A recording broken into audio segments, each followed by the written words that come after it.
The Joe Rogan Experience. It's really cool to see. And these games, particularly Quake, they are unbelievably difficult to master. And it's one of the more fascinating aspects of like video game play and addiction is the complexity. Like when you would watch, do you remember Thresh? Oh, yeah. Thresh was the one that won my Ferrari in that first Red Annihilation tournament. Cool.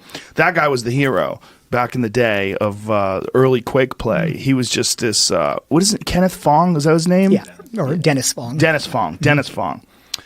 There he is.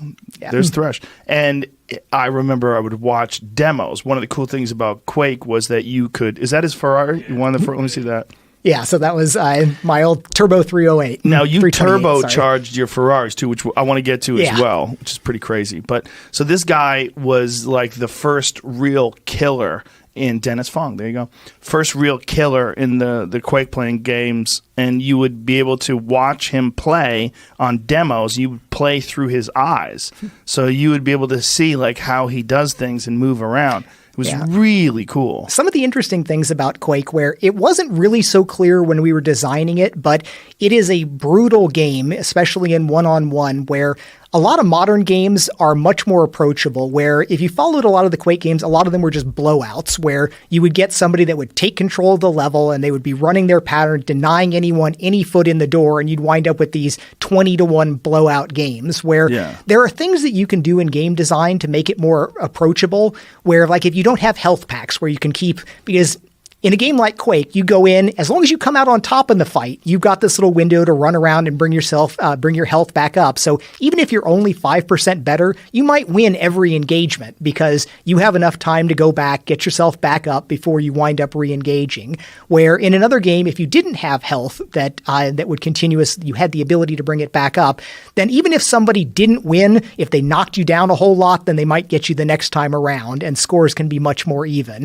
That makes sense. Quake gameplay winds up brutal, tending towards blowouts, and very frustrating for it did not have the approachability for new players, where a lot of more modern games, things like Overwatch, can be jumped into a lot more easily because team play is another aspect of that, where if you've got a team, you could be on the winning team even if you suck because you might have really great players that are kind of covering for you there. You can jump in and have the chance to say, yay, I won, even if you didn't contribute at all. And you might wind up doing something. You start off being completely useless, and then you slowly work your way up to being able to contribute effectively for your team. So I can recognize some of these things now about ways to make games more approachable, but the kind of brutality of Quake like there was it was a taste that a lot of people really did like. It wasn't so much explicitly designed for that, but it worked out that way. And that's one of the interesting things as we look at game design today versus the old days. A lot of people fall into a sort of nostalgia trap about saying, well, the games I grew up with were the greatest games ever. And you see it with music and movies and everything. And I tend to be much more optimistic about the state of things today, where the amount of effort that goes into the modern games is extraordinary. Just the detail and all the quality on all the different levels. But there is a little sense of games are so expensive to make now, sometimes in the hundreds of millions of dollars, that they do have to be conservative. So they have to be careful to make sure that they've got something that has a broad mass appeal.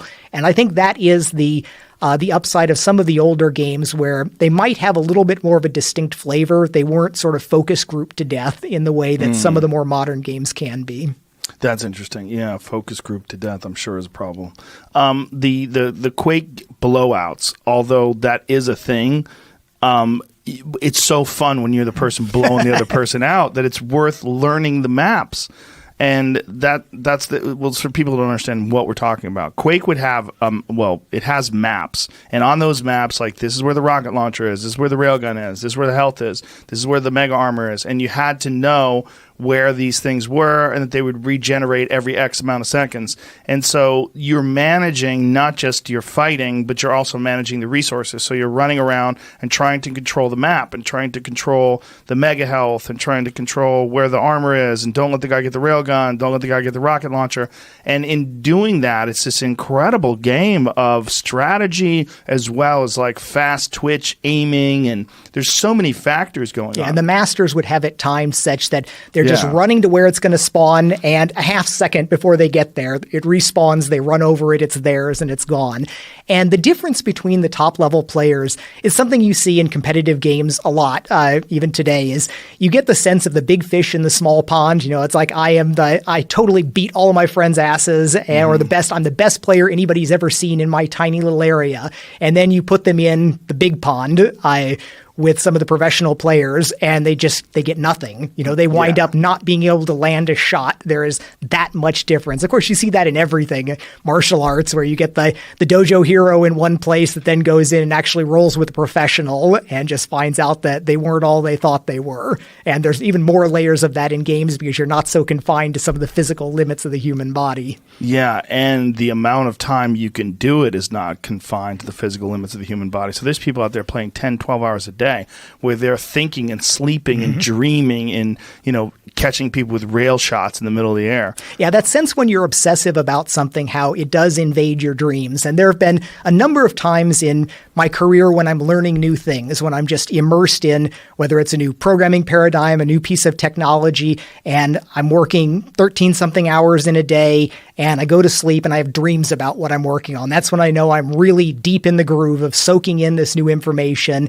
And the dreaming is my mind helping synthesize this into a useful form so I can apply this in the future. And those are some things that I look back on very, very fondly when I've been that obsessive about something that it's soaked into my dreams. Yeah, I used to get that with martial arts. When I was competing, I would throw kicks in the middle of the night. I would have like dreams, so I'd be like moving, and I'd wake up like, you know, and like thinking that I was in the middle of a fight.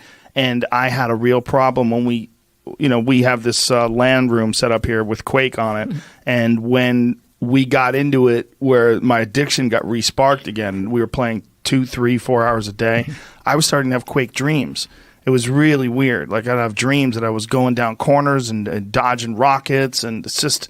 That game is so immersive, and it's so you get done with it, and your heart is pounding. Like me and Jamie and Jeff would play, and then when it was over, we would all be out of breath.